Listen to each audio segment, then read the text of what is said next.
சற்று முன் கிடைத்த செய்தி, திருமண மோசடி வழக்கில் ஆடை வடிவமைப்பாளர் ஜாய் கிறிசல்டா மாதம்பட்டி ரங்கராஜ் மீது ஏற்கனவே புகார் அளித்திருந்த நிலையில் தற்பொழுது மீண்டும் சென்னை காவல் ஆணையர் அலுவலகத்தில் புகார் அளித்திருக்கிறார்.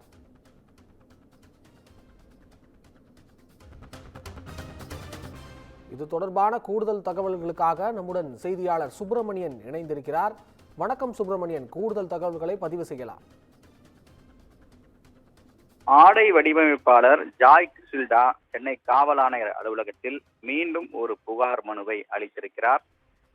சமையல் கலைஞர் மாதம்பட்டி ரங்கராஜ் மீது திருமண மோசடி புகார் அளித்திருந்தார். அந்த புகார் வழக்கு விசாரணை இன்னும் நிலுவையில் இருக்கிறது. நீதிமன்றத்திலும் வழக்கு நடந்து கொண்டிருக்கிறது. இந்த நிலையில் மாதம்பட்டி ரங்கராஜ் மீது பிணையில் வெளியே வர முடியாத வகையில் சட்ட பிரிவுகளின் கீழ் வழக்கு பதிவு செய்ய வேண்டும் என்ற அடிப்படையில் இன்று ஒரு புகார் மனுவை ஆடை வடிவமைப்பாளர் ஜாய் கிறிசல்டா சென்னை காவல் ஆணையர் அலுவலகத்தில் அளித்திருக்கிறார்.